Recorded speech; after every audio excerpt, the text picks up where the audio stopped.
Alright, so the next theory जो हम करने वाले हैं, re engineering. It was given by Michael Hammer and James Champy. Alright, so जो माइकल हैमर है इनको बोलते हैं जी हम father of business process re engineering या बिजनेस री इंजीनियरिंग जो भी. एंड उसने जेम्स चैम्पी से साथ मिलके एक बुक लिखी थी विच वाज री इंजीनियरिंग द कॉरपोरेशन. यानी कॉरपोरेट वर्ल्ड एक तरह से उसको री इंजीनियर करना. थोड़ा सा नाम से ही आपको एक आइडिया लग रहा होगा कि पूरी फर्म की इंजीनियरिंग को दोबारा करा. री इंजीनियरिंग, पूरा फॉर्म का स्ट्रक्चर एक तरह से बदल दिया. ऑल राइट, माइक चेक कर रहा था. कई बार पूरा लेक्चर बन जाता है 2-2.5 घंटे का, माइक भूल जाता हूँ, फिर दोबारा बनाना पड़ता है. ऑल राइट, फंडामेंटल री थिंकिंग. देखो कुछ टर्म्स हैं ये, हम अभी जब फीचर्स पढ़ेंगे तो समझ में आएंगे, ये अभी बस पढ़ लो. Fundamental rethinking and radical redesign of business process to achieve dramatic improvements in critical contemporary measures of performance such as cost, quality, service and speed. Basically हमने जो किसी भी कंपनी की परफॉर्मेंस को आप मेजर किन किन मेजर से करते हो बेसिकली, वो होते हैं उसकी कॉस्ट, क्वालिटी प्रोडक्ट्स की, सर्विस कैसी है, स्पीड कैसी है. ठीक है, ये मेजर्स ऑफ परफॉर्मेंस में इम्प्रूवमेंट्स लानी है. कैसे इम्प्रूवमेंट्स? ड्रामेटिक इम्प्रूवमेंट्स, बेसिकली बहुत बड़े लेवल पे इम्प्रूवमेंट लानी है. और वो कर कैसे आएंगी? दो चीज़ों से आएंगी, fundamental rethinking and radical redesign. री वर्ड बार बार आ रहा है, इसका मतलब समझ लो कि जो पहली चलती हुई प्रथा एक तरह से है उसको पूरा चेंज करना है और नई एक वो लेके आनी है, सोच, नई सोच लेके आनी है. Fundamental rethinking and radical redesign. Radical in the sense काफ़ी स्ट्रॉन्ग रीडिज़ाइनिंग होनी चाहिए पूरी फॉर्म की. देखते हैं क्या है ये टर्म्स, देखो. सो फंडामेंटल रीथिंकिंग, इसमें क्या है, बहुत फंडामेंटल लेवल, फंडामेंटल समझते हो, बहुत बेसिक लेवल पे एक क्वेश्चनिंग करनी है आपने कि मेरी ऑर्गेनाइजेशन है, मेरा जो बिजनेस है वो क्या है, क्यों है, क्या कर क्या रहा है वो, और जैसे कर रहा है वो वैसे ही क्यों कर रहा है. समझ रहे हो कि मैं बिजनेस में ये काम कर रहा हूँ, ठीक है, मैं इस काम को कैसे कर रहा हूँ, ऐसे कर रहा हूँ, ठीक है, मैं इस काम को ऐसे ही क्यों कर रहा हूँ, ऐसे क्यों नहीं कर रहा. समझ रहे हो, बहुत बेसिक लेवल के क्वेश्चन आपने करने हैं. एंड देन जब आप ये करोगे तो आपको पता चलेगा कि काम कैसे करना है, उसके अलग अलग तरीके हैं, और मैं क्यों एक ही पर्टिकुलर करना है और दूसरा नहीं करना है. ऐसे जब सोच लाओगे तो हो सकता है कोई ऐसा एक आइडिया निकल आए जिसमें आप चेंज लाओ थोड़ा, और वो बेटर आपके लिए प्रूव हो जाए ऑर्गेनाइजेशन के लिए. यानी कि आगे क्या होना चाहिए उस पर कॉन्सेंट्रेशन है. यानी कि जैसी सोच चलती आ रही है उससे थोड़ा हट के सोचो. डिसकंटिन्यूअस थिंकिंग बोलते हैं इसको. यहाँ पे आएगा भी सही, ये रहा, discontinuous thinking. Abandoning the outdated rules. जो रूल्स चलते आ रहे हैं अब वो आउटडेटेड हो चुके हैं, नए नए रूल्स लाओ, वो पुराने हो चुके हैं. Fundamental assumptions that अंडरलाई the current business operation. यानी कि करंट आप जैसे काम कर रहे हो, ऑपरेशन जैसे आपके हो रहे हैं, उनके पीछे जो फंडामेंटल एजम्पशंस हैं उनको क्वेश्चन करना है आपने. देखो यहाँ पे आगे लिखा क्या है, most ask the most basic questions about the business and how it operates. Why does it does what it does. जो मैं कर रहा हूँ वो मैं क्यों कर रहा हूँ. And why does it does the way it does. जो मैं कर रहा हूँ वो मैं जिस तरीके से कर रहा हूँ वैसे ही क्यों कर रहा हूँ. बहुत बेसिक चीज़ है यार कि मैं जो कर रहा हूँ मैं क्यों कर रहा हूँ, और जो मैं कर रहा हूँ मैं ऐसे ही क्यों कर रहा हूँ. समझ गए. Re engineering first determines what company must do. Basically क्या करना चाहिए उस पर फोकस है. Then how to do it. It ignore what is and concentrate on what should be. ये मैंने अभी बताया कि क्या होना चाहिए उस पर फोकस करके सोचो कि ऐसे होना चाहिए, ऐसे क्यों कर रहा हूँ मैं. समझ गए. ये है आपका फंडामेंटल रीथिंकिंग, मतलब बेसिक लेवल पे सोच विचार करने. सेकंड जो आता है वो है रेडिकल रीडिज़ाइन. ये रहा radical redesign. It means getting to the roots of things. Radical समझते हो ना, बहुत जड़ तक जाना किसी चीज़ की. This regarding existing structures. अभी आपके ऑर्गेनाइजेशन का जो स्ट्रक्चर है उसको कम्प्लीटली वो कहते हैं ना धराशायी कर दो, बिल्कुल ज़ीरो. एंड देन उसको दोबारा खड़ा करो, रीडिज़ाइन करो पूरी अपनी ऑर्गेनाइजेशन, अपने बिजनेस को रीडिज़ाइन करो. Inventing completely new ways of doing work. बिल्कुल नए तरीके लाओ। बिजनेस री इन्वेंशन बोलेंगे आप इसको, बिजनेस री इन्वेंशन, दोबारा इन्वेंट हो रहा है आपका बिजनेस, नॉट बिजनेस इम्प्रूवमेंट या मॉडिफिकेशन या इन्हेंसमेंट। समझ रहे हो, यूजुअली हम क्या सोचते हैं कि अभी जैसा बिजनेस चल रहा है मेरे को इसमें इम्प्रूवमेंट करनी है या मॉडिफिकेशन करनी है या इन्हेंसमेंट, किसी तरीके से इम्प्रूवमेंट लानी है। लेकिन नहीं, रेडिकल रीडिज़ाइन मतलब जो है उसको बिल्कुल ज़ीरो करो, फिर पूरा नया तरीके से नए सिरे से इन्वेंट करो उसको। समझ रहे हो?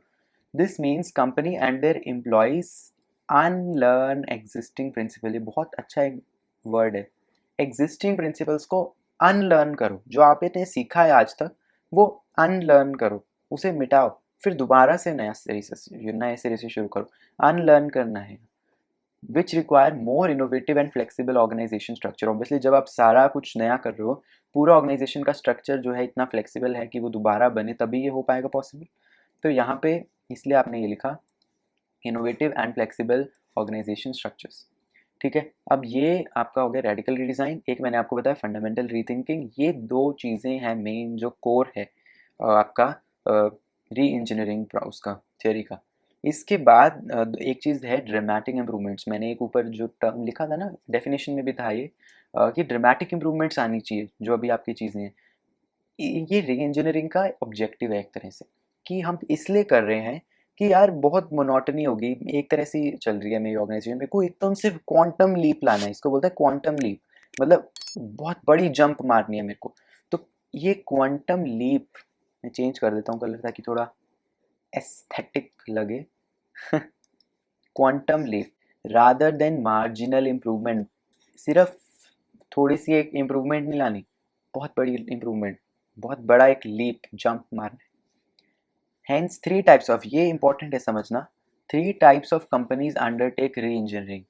री इंजीनियरिंग तीन टाइप की कंपनीज को चाहिए। आप खुद सोचो, एक तो वो कंपनी जो कि बिल्कुल ही ट्रबल में है, उसका कुछ नहीं हो रहा, एंड उसको भाई री इंजीनियरिंग करना ही पड़ेगा अगर उसको बचना है, नहीं तो वो मार्केट से ही निकल जाएगी।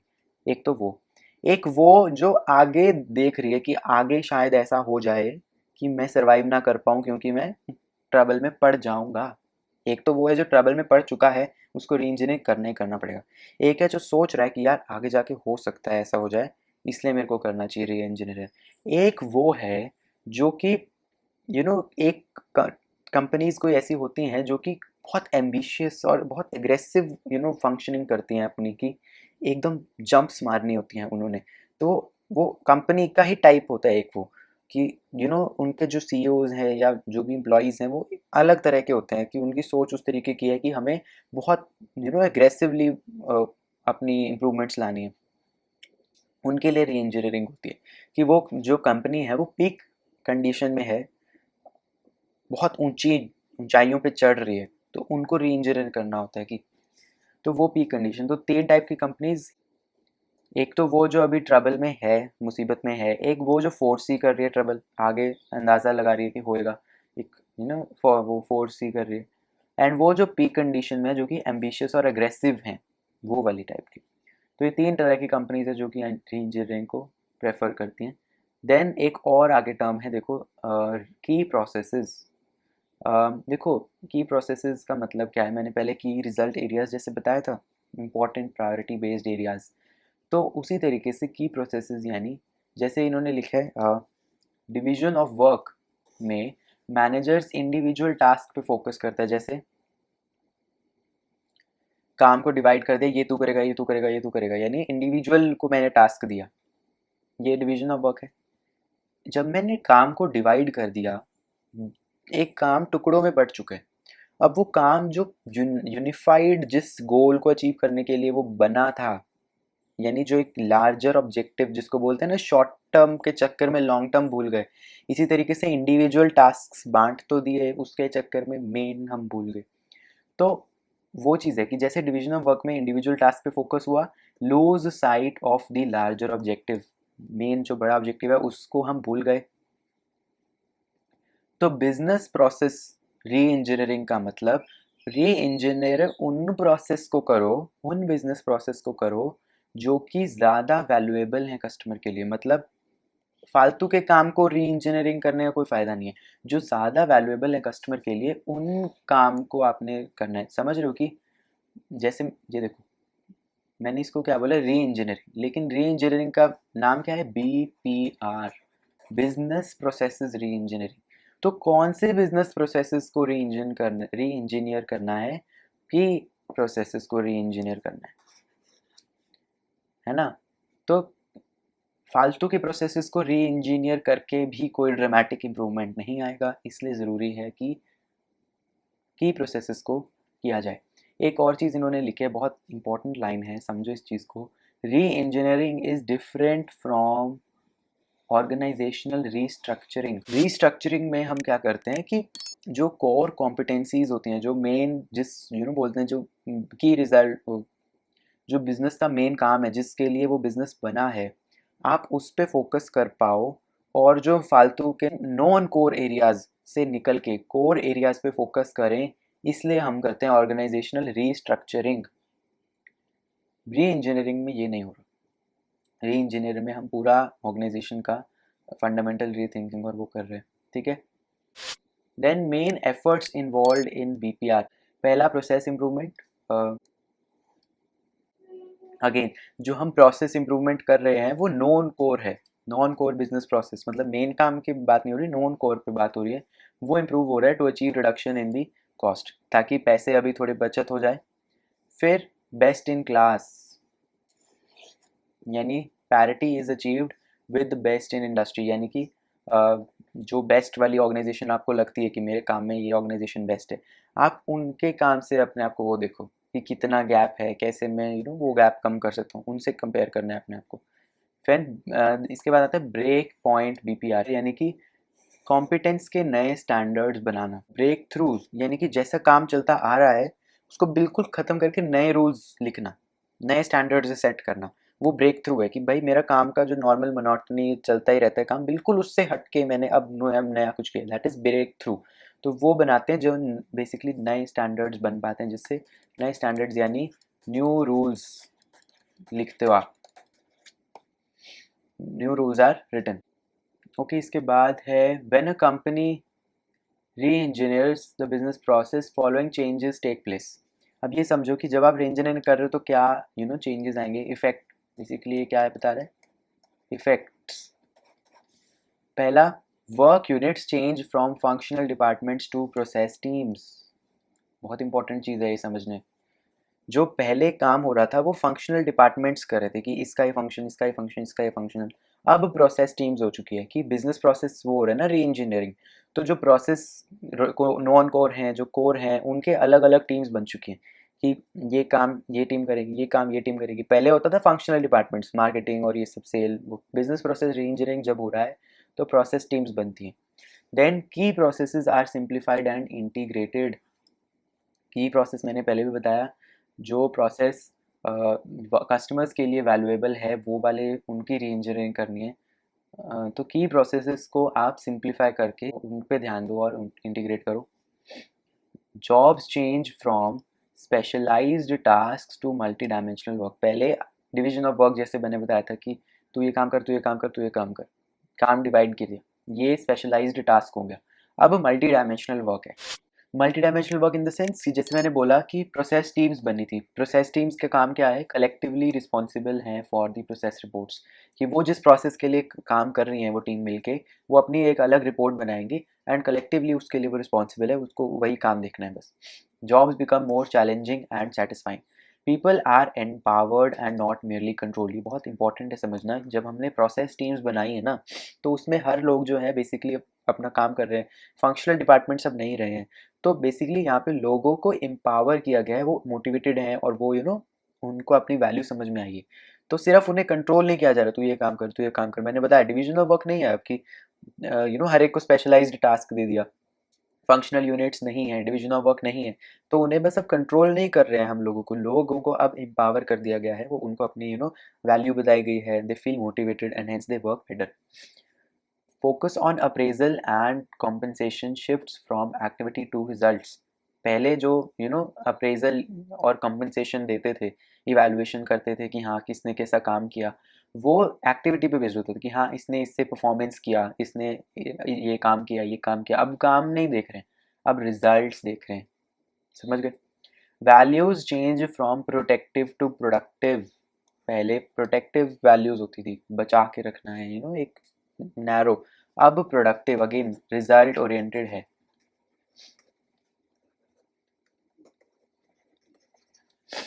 Then managers act as coaches and mentors rather than superiors. Again मैंने वही बताया, ऑर्डर नहीं दे रहे हैं लोगों को, तो सुपीरियर नहीं है, ना ही डिवीजन ऑफ वर्क है, ना ही फंक्शनल डिपार्टमेंट है, तो अब वो सुपीरियर नहीं एज अ काम कर रहे। अब वो कोच है, मेंटोर है, लोगों को समझा रहे हैं, उनके साथ उनके मिलके काम को वो निकलवा रहे हैं बेसिकली। तो वो कोचिंग मेंटोरिंग हो सब आ रहा है यहाँ पे। Checks and balances are reduced, यानी कि हर टाइम पे जो पीरियोडिक वो चेकिंग होती थी कि हाँ काम ठीक हुआ या नहीं। अगेन ये वही डिवीजन ऑफ वर्क जब होता था तब होता था ये। अब तो प्रोसेस टीम है, वो पूरा एक प्रोसेस काम कर रही है, फिर वो रिपोर्ट लेके आएगी। तो बीच बीच में जो चेक्स और बैलेंस होते थे वो रिड्यूस हो चुके हैं। ये हो गया आपका इफेक्ट्स। इसके बाद है ऑब्जेक्टिव्स या एम्स ऑफ बीपीआर। पहला क्या है? Redesign the key business process for improvement in quality and reduction of cost. Okay, so basically again मैंने बताया, जैसे रेडिकल रीडिजाइनिंग मैंने बताया था, किसका करना है रेडिकल रीडिजाइन? की बिजनेस प्रोसेस री इंजीनियरिंग है ना, की प्रोसेस का करना होता है ताकि क्वालिटी में इंप्रूवमेंट आए, कॉस्ट में रिडक्शन आए। देन अगेन ये मैंने बताया, flattening the organisation and encouraging team work. याद आया, प्रोसेस टीम्स बनी थी। प्रोसेस टीम्स बनने का मतलब कि अब फंक्शनल डिपार्टमेंट्स नहीं है। फंक्शनल डिपार्टमेंट्स नहीं है। तो पहले जो ऑर्गेनाइजेशन स्ट्रक्चर होता था वो ऐसे होता था कि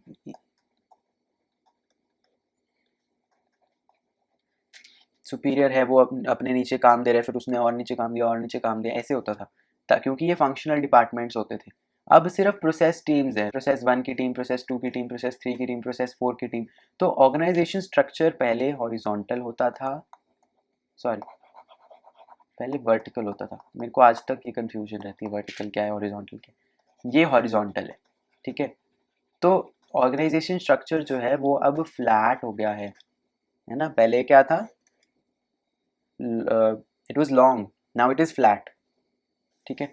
applying a holistic approach to process and principles to businesses में हमने एक होलिस्टिक अप्रोच, ओवरऑल एक अप्रोच लगाई है। मतलब सिर्फ हम अगेन स्पेशलाइज्ड टास्क्स नहीं देख रहे ना, होलिस्टिक अप्रोच, क्योंकि स्पेशलाइज्ड टास्क्स नहीं है जो कि डिवीजन ऑफ वर्क से आए थे। अब प्रोसेस टीम्स हैं जैसे मैंने बताया, तो एक वो holistic approach I. Improving IT, obviously information technology में इम्प्रूवमेंट आया है। आईटी कैसे? जैसे अब ऑब्वियसली जब हम बिजनेस प्रोसेस री इंजीनियरिंग कर रहे हैं, पूरा है ना एक नए तरीके से हमारा वो ऑर्गेनाइजेशन का वो बनेगा स्ट्रक्चर। तो इंफॉर्मेशन टेक्नोलॉजी, जैसे हम क्या बोला था, आईटी क्यों करना था?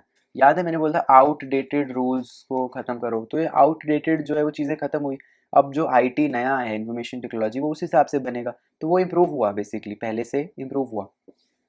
Identifying core competencies and managing environmental changes to develop competitive strength with a clear focus on the goals to be achieved। ये अगेन वही मैंने बताया, जो कोर कॉम्पिटेंसी है उनको आप आइडेंटिफाई करते हो और आप अगेन अपनी एक competitive स्ट्रेंथ लाने की कोशिश करते हो। इसी उससे करते हैं हम। री इंजीनियरिंग क्यों कर रहे हैं? अपना कंपटीशन से बचने के लिए, बेसिक अपनी कंपेटिटिव स्ट्रेंथ बनाने के लिए कि हाँ भाई मार्केट में मैं सर्वाइव अच्छे से कर पाऊँ।